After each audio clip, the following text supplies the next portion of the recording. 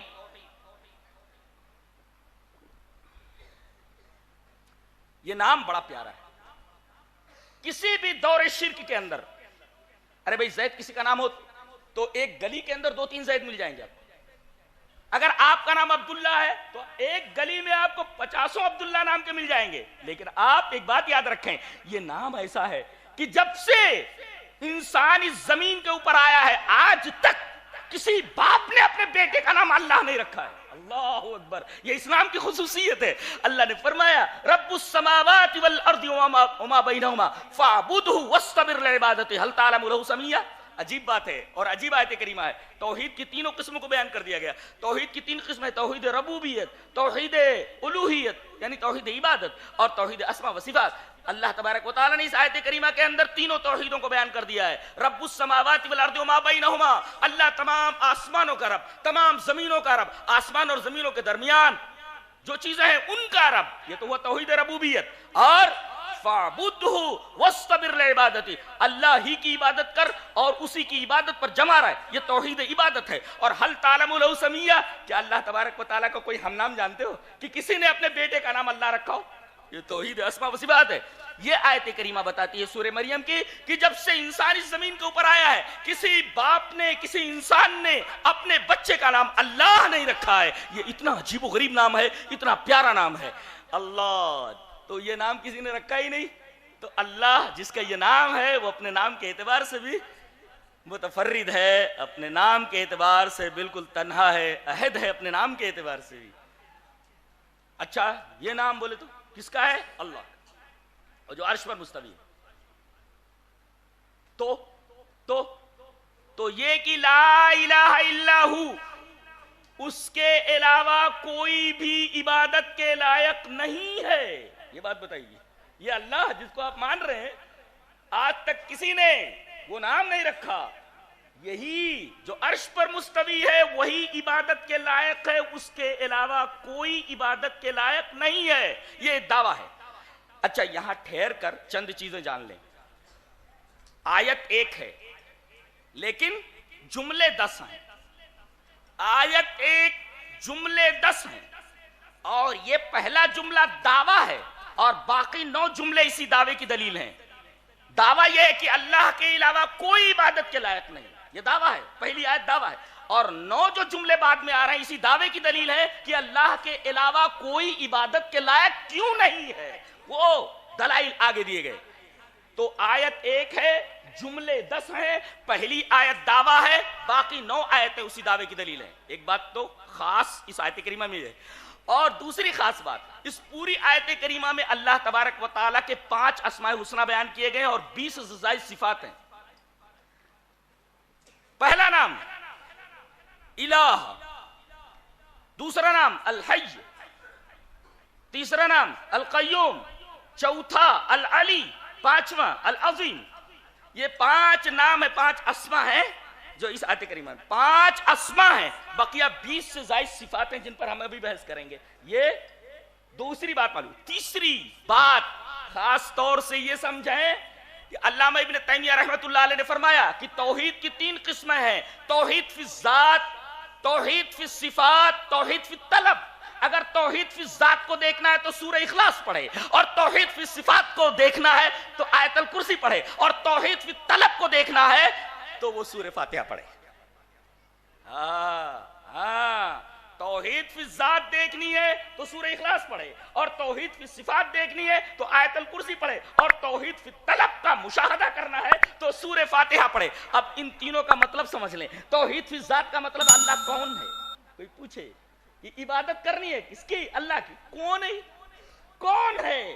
تو تعارف کرایا گیا، قل هو اللہ احد. اللہ، ابھی میرا اسی کے اوپر ایک لیکچر ہوا ہے، انٹرنیٹ کے اوپر آ چکا ہے جی. اللہ کون ہے، اسی سورہ اخلاص کی تفسیر ہے. تو اللہ کون ہے یہ کون بتاتا ہے؟ سورہ اخلاص بتاتی ہے کہ اللہ کون، اور آیت الکرسی بتاتی ہے اللہ کیسا. ٹھہرو، ابھی کیسا میں نے کہہ دیا ہے، یہ کیف مجھول ہے. کیسا بولے؟ ہاتھ اس کے پتہ نہیں ہاتھ کیسا، پیر ہے پتہ نہیں کیسا، آنکھیں ہیں پتہ نہیں کیسی، کان ہے سنتا ہے پتہ نہیں کیسے. کیف استوا ہے معلوم ہے، مگر کیفیت کیسے مستوی ہے مجھول ہے. تو بہرحال صفات اگر جاننا ہے تو آپ اس آیت کریمہ کا مطالعہ کریں. اور اللہ سے مانگا کیسے جائے، مانگنے کا سلیقہ کیا ہو. کوئی چیز اگر مانگنی ہے اللہ سے تو مانگنے کا طریقہ کیا ہے. توحید فی طلب کو اگر دیکھنا ہے تو سورہ فاتحہ میں دیکھو. تو توحید فی ذات کا مشاہدہ کرنا ہے تو سورہ اخلاص کا مطالعہ کرو. توحید فی صفات کا مطالعہ کرنا ہے تو آیت الکرسی کا مطالعہ کرو. اور توحید فی طلب کو دیکھنا ہے کہ اللہ سے مانگا کیسے جائے، سورہ فاتحہ کا مطالعہ کرو. علامہ ابن تیمیہ علیہ رحمہ بہت بڑی شخصیت. اللہ اکبر.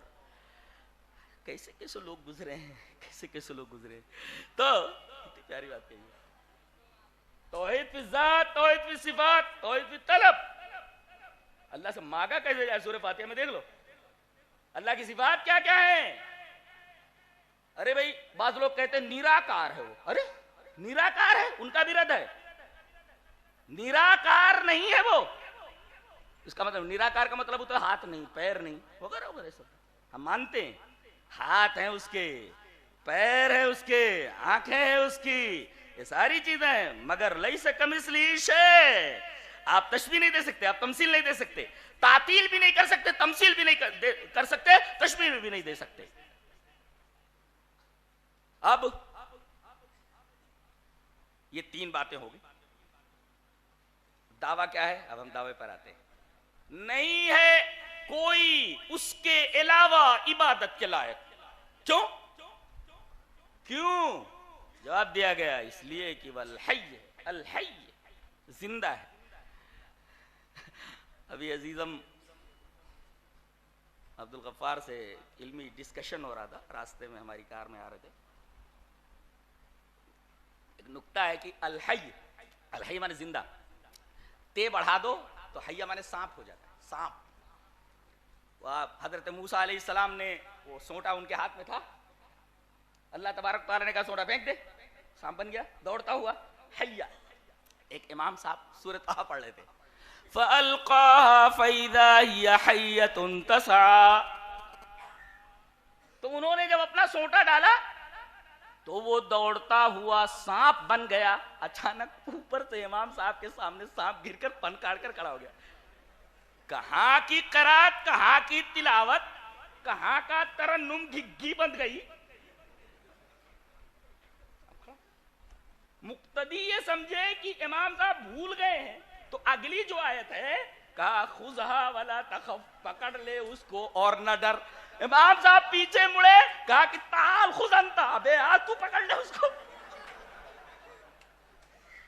تعال خذ انت. دیکھا رہے سانپ. اللہ. تو بہرحال یہ ایک لطیفہ ہے، ڈسکشن کے دوران شیئر ہوا، یہ میں نے پیش کر دیا. الحی القیوم، عبادت کے لائق اس کے علاوہ کوئی نہیں. کیوں؟ اس لیے کہ وہ الحی ہے، زندہ ہے. اب آپ یہ کہیں کہ ہم بھی تو زندہ ہیں، ہم بھی تو زندہ ہیں. تیری زندگی میں اور اللہ کی حیات میں زمین اور آسمان کیا کوئی تقابل ہی نہیں ہے. تو پہلے نہیں تھا, عدم سے وجود میں آیا, پہلے نہیں تھا, زندہ نہیں تھا, زندہ ہوا, پھر موت آ جائے گی. اللہ ایسا نہیں ہے, ہمیشہ سے وہ اس صفت کے ساتھ متصف ہے. اس کے اوپر کبھی عدم طاری نہیں ہوا, اس کے اوپر کبھی زوال طاری نہیں ہوا, اس کے اوپر کبھی عدم کا ترایان نہیں ہوا. ہمیشہ سے وہ صفت حی سے متصف ہے. تم تو اس کے حیات دینے سے حی بنے ہو, اور پھر وہ حیات چھین لے گا, موت دے دے گا تمہیں. تو اللہ بھی زندہ, تم بھی زندہ, ان دونوں زندگیوں میں فرق ہے. وہ اپنی ذات کے اعتبار سے حی ہے, کسی نے اس کو زندگی نہیں دی. اور ہماری زندگی عطائی ہے, عطائی کے ساتھ ساتھ عارضی بھی ہے. اللہ کی حیات نہ تو عطائی ہے اور نہ تو عارضی ہے, وہ اس حیات سے متصف بالذات ہے, اسے کسی نے عطا نہیں کیا حیات. ہماری حیات عطائی ہے, اللہ نے عطا کر دی, اور عارضی ہے, کچھ دنوں کے بعد نکال لے گا. تو ہم کہے کہ حی. اچھا, اور وہ بھی آپ کو تو حی کہا جا سکتا ہے کہ آپ زندہ ہیں اس معنی میں کہ آپ کی حیات عطائی, لیکن الحی تو آپ کو بالکل نہیں کہا جا سکتا, اس لیے کہ یہ الف لام یہ استغراق کا ہے. استغراق کا مطلب یہ ہوا کہ حیات کاملہ کی جتنی قسمیں ہو سکتی ہیں ان تمام قسموں سے متصف ہے حیات کاملہ. آپ کی حیات حیات ناقصہ, اللہ تبارک و تعالیٰ کی حیات حیات کاملہ. کامل اور ناقص کے اندر کتنا فرق ہوتا ہے. شاعر نے بہت اچھا کہا کہ سارت مشرقتا وصرت مغربا شتان بین مشرقی و مغربی. اللہ اکبر. آپ کی حیات عارضی, اللہ تبارک و تعالیٰ کی حیات دائمی لا زوال. اس وجہ سے کوئی انسان اللہ کے علاوہ کوئی بھی عبادت کا مستحق نہیں ہو سکتا, اس لیے کہ اس کی زندگی عطائی اور عارضی ہے. اور جو خود اپنی حیات کے اندر دوسروں کا محتاج ہو وہ عبادت کے لائق کیسے ہو سکتا ہے؟ اس لیے کہ احتیاج عبودیت کے منافی ہے. جو محتاج ہو وہ عبادت کے لائق کیسے ہو سکتا ہے؟ اچھا, ایک سوال پیدا ہوا کہ ٹھیک ہے زندہ ہے, کبھی مرے گا؟ اس کا جواب دیا گیا القیوم, وہ قائم ہے. اور قائم کے اندر ایک نقطہ یہ ملا کہ جیسے دوسروں کے دیوتا وغیرہ یہ سوم رس یا کچھ کھا پی کر کے یہ زندہ رہتے ہیں, تو کیا یہ زندہ ہے کچھ کھا پی کر زندہ ہے؟ کوئی چیز اسے زندہ رکھتی ہے؟ نہیں. القیوم وہ قائم بالذات, قائم بے نفسی ہے, اور المقیم لگے رہی ہے, یعنی خود تو قائم ہے ہی اور دوسروں کے قائم کرنے کا سبب بھی ہے, اس کا خالق ہے وہ, اس کے اوپر کبھی موت نہیں آئے گی, تو خود قائم ہے, خود قائم ہے, اس کو کبھی موت نہیں آئے گی. تو یہ دوسری صفت ہوئی. اللہ کے علاوہ کوئی القیوم نہیں ہے جو خود سے قائم ہو دوسروں کو قائم کرنے والا ہو. اچھا, قیام کے اندر حفاظت بھی داخل ہے. جیسے مرد کو قوام کہا گیا ہے, ایک تو یہ کہ عورتوں کو کھانا کپڑا مکان دے اور دوسرے اس کی حفاظت بھی کرے. ایسا شوہر کیا کہ خالی کھانا دے رہا ہے, کپڑا دے رہا ہے اور گھر دے رہا ہے لیکن اس کی حفاظت نہیں کر رہا ہے. گویا کہ قوام کے مفہوم میں جہاں سسٹیننگ داخل ہے, وہاں کہ آپ سسٹین کر رہے ہیں, وہیں سسٹیننگ کے ساتھ ساتھ حفاظت بھی داخل ہے, پروٹیکشن بھی داخل ہے. گویا کی یہ سسٹیننگ پلس سسٹیننگ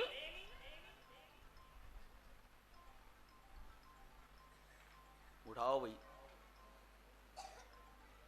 یعنی آپ سہارا دے رہے, سہارا دینے کے ساتھ ساتھ آپ پروٹیکشن بھی کر رہے ہیں, تو سسٹیننگ پلس